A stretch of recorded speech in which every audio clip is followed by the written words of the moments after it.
ಅನ್ನದೊಟ್ಟಿಗೆ ನಾನಿಲ್ಲಿ ಸರ್ವ್ ಮಾಡಿ ತೋರಿಸ್ತಾ ಇದ್ದೀನಿ. ತುಂಬ ಚೆನ್ನಾಗಿದೆ ಇದು ಸಾಂಬಾರು, ಸಖತ್ತಾಗಿದೆ ತಿಳಿಸಾರು.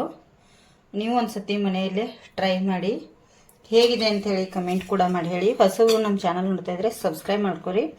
ಹಾಗೆ ಹಾಗಲಕಾಯಿ ಕೂಡ ಫ್ರೈ ಮಾಡಿದ್ನಿ ಸ್ವಲ್ಪ, ಅದನ್ನು ಕೂಡ ಸೈಡ್ ಡಿಶ್ ಆಗಿ ತುಂಬ ಚೆನ್ನಾಗಿರುತ್ತೆ. ತಿಳಿಸಾರು ಹೇಗೆ ಬಂದಿದೆ ಅಂಥೇಳಿ ಕಮೆಂಟ್ ಕೂಡ ಮಾಡಿ ಹೇಳಿ ಪ್ಲೀಸ್.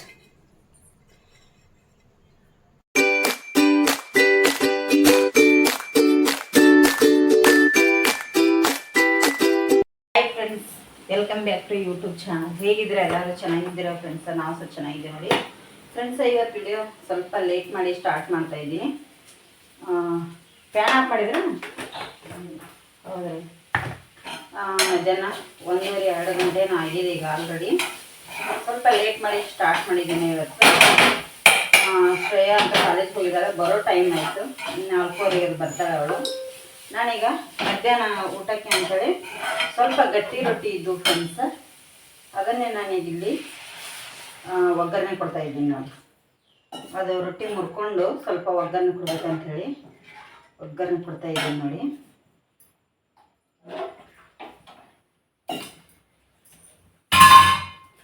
ಈಗ ಸ್ವಲ್ಪ ಉಪ್ಪನ್ನು ಕೂಡ ಸೇರಿಸಿದ್ದೀನಿ ಅವಾಗಲೇ. ರೊಟ್ಟಿ ತರ್ತೀನಿ ಫ್ರೆಂಡ್ಸ್, ಕುದೀಲಿ ನೀರು ಅಷ್ಟರಲ್ಲೇ. ಇದು ತುಂಬ ಅಂದರೆ ತುಂಬ ಟೇಸ್ಟಿ ಆಗುತ್ತೆ ಫ್ರೆಂಡ್ಸ್. ಗಟ್ಟಿ ರೊಟ್ಟಿ ಅಂದರೆ ನಾವು ಗಟ್ಟಿ ರೊಟ್ಟಿ ಮಾಡಿಟ್ಟಿರ್ತೀವಿ ನೋಡಿ, ತುಂಬ ತೆಳುವಾಗಿ. ಆ ರೊಟ್ಟಿ ಮಾಡಿದರೆ ಅಷ್ಟು ಚೆನ್ನಾಗಿರಲ್ಲ.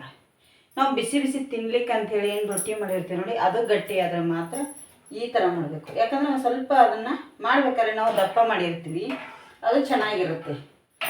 ನಾವು ತೆಳುವಾಗಿ ಪೇಪರ್ ಥರ ಮಾಡಿ ಇಟ್ಕೊಂಡಿರ್ತೀವಿ ನೋಡಿ ತಿನ್ನಲಿಕ್ಕೆ, ಅದನ್ನು ಮಾಡಿದರೆ ಅದು ಅಷ್ಟು ಚೆನ್ನಾಗಿ ಬರೋದಿಲ್ಲ. ತುಂಬ ಅಂಟಾಗ್ಬಿಡುತ್ತೆ, ನಮಗೆ ರೊಟ್ಟಿದು ಪೀಸ್ ಸಿಗೋದಿಲ್ಲ ಚೆನ್ನಾಗಿ. ಅದಕ್ಕಾಗಿ ಫ್ರೆಂಡ್ಸ್ ಈಗ ಇದು ಆಗಲಿ, ಸ್ವಲ್ಪ ಕೊತ್ತಂಬರಿ ಸೊಪ್ಪನ್ನು ಕೂಡ ಹಾಕೊಂಡು ಚೆನ್ನಾಗಿರುತ್ತೆ. ಈಗ ಇದು ನೀರು ಕುದೀಲಿ.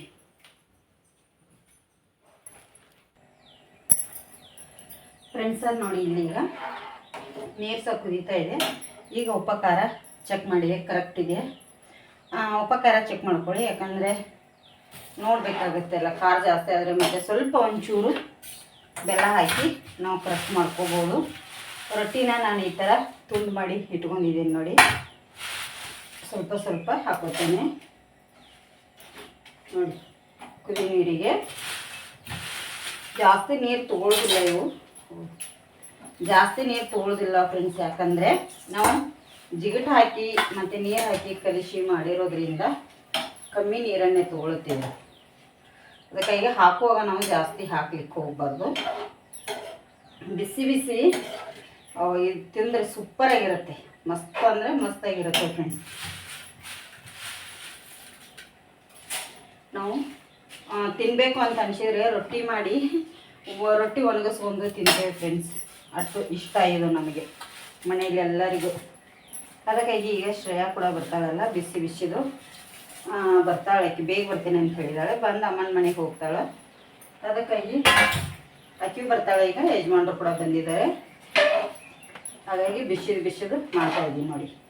ಒಂದು 6 ರೊಟ್ಟಿ ಇತ್ತು ಫ್ರೆಂಡ್ಸ್, ಟೇಸ್ಟಿ ಆಗುತ್ತೆ. ಇದರ ರೆಸಿಪಿ ಕೂಡ ಆಲ್ರೆಡಿ ಹಾಕಿದ್ದೀನಿ, ಚೆಕ್ ಮಾಡಿ ಸಿಗುತ್ತೆ. ಗಟ್ಟಿ ರೊಟ್ಟಿ ಒಗ್ಗರಣೆ ಅಂತ ಹೇಳಿದೆ. ನಮ್ಮ ವಿಡಿಯೋ ಇಷ್ಟ ಆಗಿದ್ರೆ ಲೈಕ್ ಮಾಡಿ, ಶೇರ್ ಮಾಡಿ ಫ್ರೆಂಡ್ಸ್.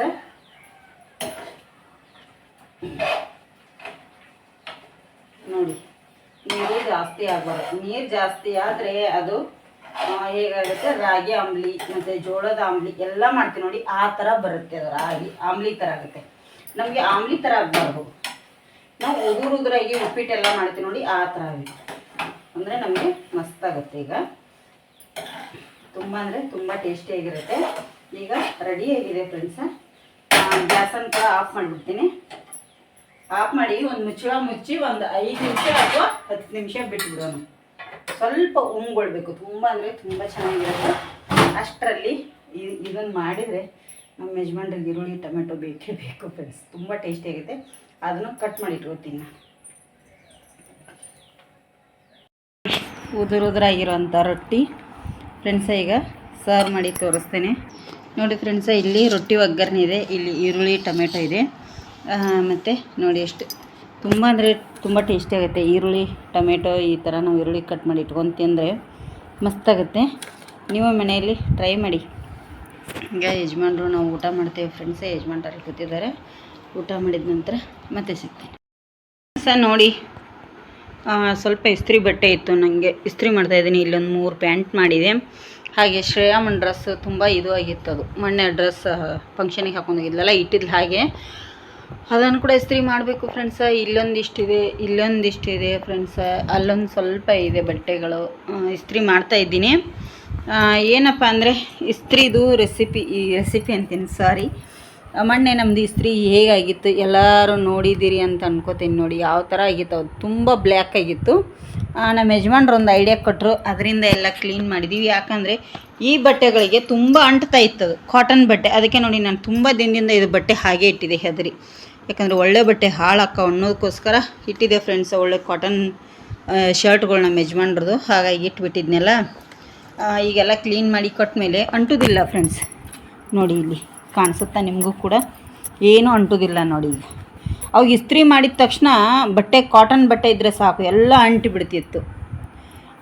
ಅದು ಟಿಪ್ಸ್ ನಿಮ್ಗೆ ಇಷ್ಟ ಆಗಿದ್ದರೆ ಫಾಲೋ ಮಾಡಿ ಫ್ರೆಂಡ್ಸ್. ವಿಡಿಯೋ ಇಷ್ಟ ಆದರೆ ಒಂದು ಲೈಕ್ ಮಾಡಿ. ನಾನು ಇದಿಷ್ಟು ಈಗ ಬೇಗ ಇಸ್ತ್ರಿ ಮಾಡ್ತೇನೆ, ಮಾಡಿದ ಮೇಲೆ ಮತ್ತೆ ಸಿಗ್ತೇನೆ ಫ್ರೆಂಡ್ಸ. ನಾನು ಉಡುಪಿ ಬ್ರಾಹ್ಮಣರ ಶೈಲಿಯಲ್ಲಿ ತಿಳುವಾಗಿರುವಂಥ ಸಾಂಬಾರು ಮಾಡ್ತಾಯಿದ್ದೀನಿ. ತಿಳಿ ಸಾರು ಅಂಥೇಳಿ ಕರೀತಾರೆ ಇಲ್ಲಿ. ಕೃಷ್ಣ ಮಠದಲ್ಲೆಲ್ಲ ಮಾಡ್ತಾರೆ ಅದೇ ಥರ, ಅದನ್ನು ಮಾಡಿ ತೋರಿಸ್ತಾ ಇದ್ದೀನಿ ನಿಮಗೆ. ನೋಡಿ ಇಲ್ಲಿ ಎಣ್ಣೆ ಹಾಕ್ಕೊಳ್ತಾ ಇದ್ದೀನಿ ಸ್ವಲ್ಪ. ಇಲ್ಲಿ ಎಣ್ಣೆ ಹಾಕ್ಕೊಂಡು ಈ ಥರ ಎಲ್ಲ ಸ್ಪ್ರೆಡ್ ಮಾಡ್ಕೊತಾ ಇದ್ದೀನಿ. ಎಣ್ಣೆ ಕಾದಿದೆ. ಒಂದು 4 ನೋಡಿ ಬ್ಯಾಡಗಿ ಮೆಣಸನ್ನು ನಾನು ಯೂಸ್ ಮಾಡ್ತಾ ಇದ್ದೀನಿ ಇಲ್ಲಿ.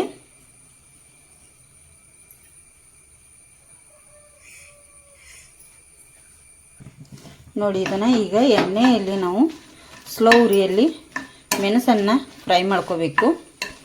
ಎಲ್ಲ ಸೈಡು ಚೆನ್ನಾಗಿ ನೋಡಿ ಉಬ್ಬುತ್ತೆ ಅದು, ಆವಾಗ ಎತ್ತಿಟ್ಕೋಬೇಕಾಗತ್ತೆ ಇದನ್ನು. ನೋಡಿ ಈ ಥರ ಈಗ ಎಣ್ಣೆಯಲ್ಲಿ ಚೆನ್ನಾಗಿ ಅಂದರೆ ಒಂದು 3 ರಿಂದ 4 ನಿಮಿಷ ಸ್ಲೋ ಉರಿಯಲ್ಲಿ ಫ್ರೈ ಮಾಡ್ಕೊಳ್ಳಿ.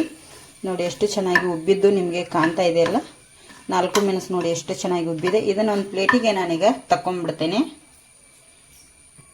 ನೋಡಿ ಈಗ ಇದು 4 ಮೆಣಸನ್ನು ನಾನಿಲ್ಲಿ ಒಂದು ಪ್ಲೇಟಿಗೆ ಹಾಕೊಂಡ್ಬಿಡ್ತೇನೆ, ಆರಬೇಕಿದು. ನೋಡಿ ಇಲ್ಲಿ ಈಗ ಇದಕ್ಕೆ ನಾನಿಲ್ಲಿ ಮೊದಲನೇದಾಗಿ ಸ್ವಲ್ಪ 1 ಟೇಬಲ್ ಸ್ಪೂನಷ್ಟು ಮೆಂತ್ಯ ಕಾಳನ್ನು ತೊಗೊಂಡಿದ್ದೀನಿ. ಅದೇ ಎಣ್ಣೆಯಲ್ಲಿ ಫ್ರೈ ಮಾಡಬೇಕು.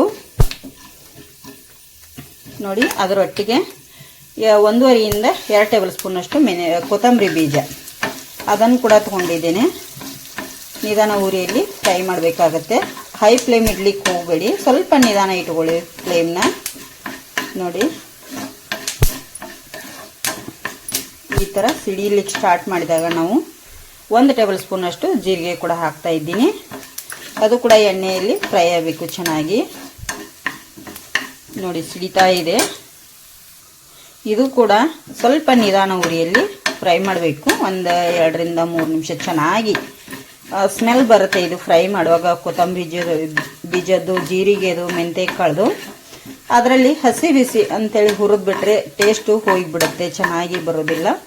ನಾನು ನಿಧಾನ ಉರಿಯಲ್ಲಿ ಫ್ರೈ ಮಾಡ್ತಾಯಿದ್ದೀನಿ. ಈಗ ಇದಕ್ಕೆ 1-2 ಕಡ್ಡಿಯಷ್ಟು ಕರಿಬೇವನ್ನು ಕೂಡ ಆ್ಯಡ್ ಮಾಡ್ಕೊತಾ ಇದ್ದೀನಿ. ನೋಡಿ ಇದು ಕೂಡ ಗರಿ ಆಗಬೇಕು, ಅಲ್ಲಿವರೆಗೆ ನಾವು ಫ್ರೈ ಮಾಡಬೇಕಾಗತ್ತೆ.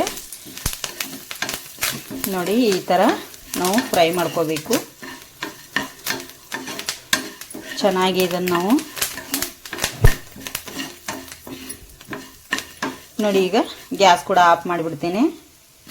ಈಗ ಇದರದ್ದು ಚೆನ್ನಾಗಿ ಫ್ರೈ ಆಗಿದೆ. ಕೊತ್ತಂಬರಿ ಸೊಪ್ಪು ಕರಿಬೇವು ಸೊಪ್ಪು ಕೂಡ ಗರಿ ಆಗಿದೆ. ಈಗ ಇದನ್ನು ನಾನು ಕಾಯಿ ಮೆಣಸು ಏನು ತೆಗೆದಿಟ್ಟಿದ್ನೆಲ್ಲ ಅದಕ್ಕೆ ಇದನ್ನು ಎಲ್ಲ ಟ್ರಾನ್ಸ್ಫರ್ ಮಾಡ್ಕೊತೇನೆ. ಇದು ತಣ್ಣಗಾಗಬೇಕು ಚೆನ್ನಾಗಿ, ಅಷ್ಟರಲ್ಲಿ ಬೇರೆ ತೋರಿಸ್ತೇನೆ ಫ್ರೆಂಡ್ಸ. ನೋಡಿ ಇಲ್ಲಿ ಗ್ಯಾಸ್ ಮೇಲೆ ನಾನು ಏನು ಮಾಡಿದ್ದೀನಪ್ಪ ಅಂದರೆ ಒಂದು ಚಿಕ್ಕ ಪಾತ್ರೆ ಇಟ್ಕೊಂಡಿದ್ದೀನಿ. ಅದಕ್ಕೆ ಸ್ವಲ್ಪ ನೀರು ಹಾಕ್ತಾ ಇದ್ದೀನಿ. ನೋಡಿ ಜಾಸ್ತಿ ನೀರು ಹಾಕಿಲ್ಲ, 1 ಕಪ್ನಷ್ಟು ನೀರು ಆ್ಯಡ್ ಮಾಡಿದ್ದೇನೆ. ಇಲ್ಲಿ 1 ಕಾಯಿ ಮೆಣಸನ್ನು ಈ ಥರ ಉದ್ದ ಸಿರಡಿ ಇಟ್ಟಿದ್ದೀನಿ, ಅದನ್ನು ಕೂಡ ಹಾಕ್ತೀನಿ ಅದಕ್ಕೆ. ಮತ್ತು 1 ಟೊಮೆಟೊನ ಕಟ್ ಮಾಡಿ ಇಟ್ಟಿದ್ದೀನಿ. ಸಾಂಬಾರು ಮಾಡಬೇಕಾದ್ರೆ ಪ್ರತಿಯೊಬ್ಬರು ಒಗ್ಗರಣೆಗೆ ಹಾಕ್ತಾರೆ ಟೊಮೆಟೊ. ಇಲ್ಲಿ ಒಗ್ಗರಣೆಗೆ ಹಾಕಿಲ್ಲ ಫ್ರೆಂಡ್ಸ್, ನಾನು ಇಲ್ಲಿ ಡೈರೆಕ್ಟು ನೀರಿಗೆ ಹಾಕಿದ್ದೀನಿ ನೋಡಿ. ಇದು ಈಗ ಚೆನ್ನಾಗಿ ನೀರು ಕುದಿಬೇಕದು ಚೆನ್ನಾಗಿ ಅಂದರೆ ಒಂದು 5 ನಿಮಿಷ ಆದರೂ ನೀರು ಇದು ಕುದಿಬೇಕು. ಅಷ್ಟರಲ್ಲಿ ಕುದಿಯಿಲಿ ಫ್ರೆಂಡ್ಸ್ ಅದು. ಫ್ರೆಂಡ್ಸ ಇಲ್ಲಿ ನಾನೀಗ ಪ್ಲೇಟ್ ತೆಗೆದುಬಿಡ್ತೀನಿ ನೋಡಿ. ಒಂದು 4-5 ನಿಮಿಷ ಕುದ್ದಿದೆ ಇದು. ಈಗ ಹೇಗೆ ಕುದ್ದಿದೆ ಅಂಥೇಳಿ ನೋಡೋಣ ಬನ್ನಿ. ನೋಡಿ ಎಷ್ಟು ಚೆನ್ನಾಗಿ ಬಯಲಾಗಿದೆ ಅಲ್ಲ. ಈಗ ಇದಕ್ಕೆ ನಾನೀಗ ಏನು ಮಾಡ್ತೀನಪ್ಪ ಅಂತಂದರೆ, ಇಲ್ಲಿ ಆವಾಗಲೇ ನಾನು ಬೇಳೆನ ಬೇಯಿಸಿಟ್ಕೊಂಡಿದ್ದೆ, ತೊಗರಿಬೇಳೆ ಬೇಯಿಸಿ ಈ ಥರ ನೈಸಾಗಿ ಮಾಡ್ಕೋಬೇಕು. ಕುಕ್ಕರಲ್ಲಿ ಬೇಯಿಸಿದ್ದೆ ನೋಡಿ. ಇಲ್ಲಿಗ ಇದನ್ನೆಲ್ಲ ಬೇಳೆನ ಇದಕ್ಕೆ ಹಾಕೊಂಡ್ಬಿಡ್ತೇನೆ ನೋಡಿ. ಇದಕ್ಕೆ ಹಾಕಿದ್ದೇನೆ ಈಗೆಲ್ಲ ನೋಡಿ. ಎಷ್ಟು ಚೆನ್ನಾಗಿ ತಿಳಿ ಸಾರು ರೆಡಿ ಆಗುತ್ತೆ. ಈಗ ರುಚಿಗೆ ತಕ್ಕಷ್ಟ ಉಪ್ಪನ್ನು ಕೂಡ ಆ್ಯಡ್ ಮಾಡ್ತೇನೆ ಫ್ರೆಂಡ್ಸ್. ಇಲ್ಲಿ ಎಷ್ಟು ಬೇಕು ನೋಡ್ಕೊಂಡು ಉಪ್ಪು ಕೂಡ ಆ್ಯಡ್ ಮಾಡ್ತಾ ಇದ್ದೀನಿ ನೋಡಿ ಫ್ರೆಂಡ್ಸ. ಇಲ್ಲಿ ಹುಣಸೆ ರಸ ಕೂಡ ಹಾಕ್ತಾ ಇದ್ದೀನಿ, ಸ್ವಲ್ಪ ಹಾಕ್ತಾ ಇದ್ದೀನಿ, ಜಾಸ್ತಿ ಏನಿಲ್ಲ. ಹುಣಸೆ ರಸ ಇದು ಈಗ ಚೆನ್ನಾಗಿ ನಾವು ಮಿಕ್ಸ್ ಮಾಡಬೇಕಾಗತ್ತೆ. ಇಲ್ಲಿ ಈಗ ನೋಡಿ ಅದು ಕುದೀಲಿ. ಈಗ ಫ್ರೆಂಡ್ಸ ಇದಕ್ಕೆ ಏನು ಹಾಕಬೇಕಪ್ಪ ಅಂತಂದರೆ, ನಾವು ರುಬ್ಬಿಟ್ಟಿದ್ದೀವಿ ನೋಡಿ ಫ್ರೈ ಮಾಡಿರೋಂಥ ಮಸಾಲೆನ, ಅದನ್ನೆಲ್ಲವನ್ನು ನಾನು ಇದಕ್ಕೆ ಸೇರಿಸ್ತಾ ಇದ್ದೀನಿ ಈಗ ನೋಡಿ. ಈಗ ಅದನ್ನು ಕೂಡ ಇದಕ್ಕೆ ಸೇರಿಸಿ ಮಿಕ್ಸ್ ಮಾಡಬೇಕು ನೋಡಿ. ಈಗ ನಮಗೆ ಇಲ್ಲಿ ತಿಳಿ ಸಾರು ರೆಡಿ ಆಗುತ್ತೆ ನೋಡಿ. ಮಸಾಲೆ ಎಲ್ಲ ಹಾಕಿದೆ ಫ್ರೆಂಡ್ಸ್. ಈ ಜಾರಿಗೆ ಸ್ವಲ್ಪ ನಾನು ನೀರು ಹಾಕಿ ಇದಕ್ಕೆ ಹಾಕೋತೇನೆ ಈಗ ಫ್ರೆಂಡ್ಸ್. ಇದೀಗ ಚೆನ್ನಾಗಿ ಸ್ಲೋ ಉರಿಯಲ್ಲಿ ಒಂದು 4-5 ನಿಮಿಷ ಅಥವಾ 6 ನಿಮಿಷ ಕುದಿಸ್ಕೊಳ್ಳೋಣ. ಈಗ ನಿಮಗೆ ಇನ್ನೂ ತಿಳಬೇಕಂದ್ರೆ ನೀವು ಇಲ್ಲಿ ನೀರು ಹಾಕೋಬೋದು ಜಾಸ್ತಿ. ನಮಗೆ ಇಷ್ಟು ಸಾಕು ನೋಡಿ, ಇಷ್ಟು ನೀರು ಥರ ಇದ್ದರೆ ಸಾಕು. ಈಗ ಇದು ಕುದಿಯಲಿ, ಚೆನ್ನಾಗಿ ಕುದಿಬೇಕು ಫ್ರೆಂಡ್ಸ್. ಇದು ಸಾಂಬಾರು ಕುದಿಲಿ. ಅಷ್ಟರಲ್ಲಿ ನಿಮಗೆ ಒಗ್ಗರಣೆ ಕೊಡೋದು ಹೇಳ್ತೇನೆ ನೋಡಿ. ಇದೇ ನಾನು ಫ್ರೈ ಮಾಡ್ಕೊಂಡಿರುವಂಥ ಬಾಣಲಿನ ಇಟ್ಟಿದ್ದೇನೆ. ಅದಕ್ಕೆ 1 ಟೇಬಲ್ ಸ್ಪೂನ್ ಅಷ್ಟು ಎಣ್ಣೆ ಕೂಡ ಹಾಕ್ತಾ ಇದ್ದೀನಿ ನೋಡಿ. ಅದು ಎಣ್ಣೆ ಕಾಯಿಲಿ ಫ್ರೆಂಡ್ಸ್. ಅಷ್ಟರಲ್ಲಿ ಇದಕ್ಕೆ ಜೀರಿಗೆ ಹಾಕ್ತೇನೆ, ಒಂದು ಅರ್ಧ ಟೇಬಲ್ ಸ್ಪೂನ್ ಅಷ್ಟು. ಸಾಸಿವೆ ಕೂಡ ಒಂದು ಅರ್ಧ ಟೇಬಲ್ ಸ್ಪೂನ್ ಅಷ್ಟು ಸಾಸಿವೆ ಕೂಡ ಹಾಕ್ತಾ ಇದ್ದೀನಿ. ಹಾಗೆ ಇದಕ್ಕೆ 1-2 ಬ್ಯಾಡಗಿ ಮೆಣಸನ್ನು ಕಟ್ ಮಾಡಿ ಹಾಕ್ತಾ ಇದ್ದೀನಿ ಒಗ್ಗರಣೆಗೆ. ಇದು ಈಗ ಚೆನ್ನಾಗಿ ಫ್ರೈ ಆಗಲಿ ಎಣ್ಣೆಯಲ್ಲಿ ನೋಡಿ. ಇಲ್ಲಿ ಸಿಡಿತಾ ಇದೆ. ಇದಕ್ಕೆ ಸ್ವಲ್ಪ ನಾನು ಹಿಂಗೆ ಕೂಡ ಹಾಕ್ತಾ ಇದ್ದೀನಿ ಎಣ್ಣೆಯಲ್ಲಿ. ಮತ್ತು ಹಾಗೆ ಕರಿಬೇವು ಸೊಪ್ಪನ್ನು ಕೂಡ ಹಾಕ್ತಾ ಇದ್ದೀನಿ ನೋಡಿ ಎಣ್ಣೆಯಲ್ಲಿ. ಇದನ್ನು ನಾವೀಗ ಫ್ರೈ ಮಾಡ್ಕೋಬೇಕಾಗತ್ತೆ. ಈ ಒಗ್ಗರಣೆನ ಕುದೀತಿರುವಂಥ ಸಾರಿಗೆ ಹಾಕ್ತೇನೆ ನೋಡಿ. ಇಲ್ಲಿ ಸಾಂಬಾರು ಕೂಡ ಕುದೀತಾ ಇದೆಯಲ್ಲ, ಇದನ್ನು ಗ್ಯಾಸನ್ನು ಸ್ಲೋ ಮಾಡ್ಕೊಂಡೀಗ ಇದಕ್ಕೆ ನಾನು ಮಾಡಿಟ್ಟಿರುವಂಥ ಒಗ್ಗರಣೆನ ಸೇರಿಸ್ಕೋತೇನೆ. ಒಗ್ಗರಣೆ ಹಾಕಿದ್ರೇ ಸೂಪರಾಗಿರುತ್ತೆ ಸಾಂಬಾರು ನೋಡಿ. ಒಗ್ಗರಣೆ ಹಾಕಿದ ಮೇಲೆ ತುಂಬ ಹೊತ್ತು ಇದನ್ನು ಕುದಿಸ್ಲಿಕ್ಕೆ ಹೋಗಬೇಡಿ ಫ್ರೆಂಡ್ಸ್. ಇದಕ್ಕೆ ಲಾಸ್ಟಲ್ಲಿ ಕೊತ್ತಂಬರಿ ಸೊಪ್ಪು ಕೂಡ ಹಾಕ್ತಾ ಇದ್ದೀನಿ. ಈಗ ಇದನ್ನು ಕೊತ್ತಂಬರಿ ಸೊಪ್ಪು ಹಾಕಿದ ಮೇಲೆ ಕುದಿಸೋದು ಬೇಡ, ತಿರುಗಿಸಿ ಇಟ್ಕೊಳ್ಳಿ. ಉಪ್ಪು ಖಾರ ನೀವು ಈಗ ಚೆಕ್ ಮಾಡ್ಕೋಬೋದು ಫ್ರೆಂಡ್ಸ ನೋಡಿ. ಇಲ್ಲಿ ತಿಳಿ ಸಾಂಬಾರು ನಿಮಗೆ ಅನ್ನದೊಟ್ಟಿಗೆ ನಾನು ಇಲ್ಲಿ ಸರ್ವ್ ಮಾಡಿ ತೋರಿಸ್ತಾ ಇದ್ದೀನಿ. ತುಂಬ ಚೆನ್ನಾಗಿದೆ ಇದು ಸಾಂಬಾರು, ಸಖತ್ತಾಗಿದೆ ತಿಳಿ ಸಾರು. ನೀವು ಒಂದ್ಸತಿ ಮನೆಯಲ್ಲೇ ಟ್ರೈ ಮಾಡಿ, ಹೇಗಿದೆ ಅಂಥೇಳಿ ಕಮೆಂಟ್ ಕೂಡ ಮಾಡಿ ಹೇಳಿ. ಹೊಸವರು ನಮ್ಮ ಚಾನಲ್ ನೋಡ್ತಾ ಇದ್ರೆ ಸಬ್ಸ್ಕ್ರೈಬ್ ಮಾಡ್ಕೊರಿ. ಹಾಗೆ ಹಾಗಲಕಾಯಿ ಕೂಡ ಫ್ರೈ ಮಾಡಿದ್ನಿ ಸ್ವಲ್ಪ, ಅದನ್ನು ಕೂಡ ಸೈಡ್ ಡಿಶ್ ಆಗಿ ತುಂಬ ಚೆನ್ನಾಗಿರುತ್ತೆ. ತಿಳಿ ಸಾರು ಹೇಗೆ ಬಂದಿದೆ ಅಂಥೇಳಿ ಕಮೆಂಟ್ ಕೂಡ ಮಾಡಿ ಹೇಳಿ ಪ್ಲೀಸ್.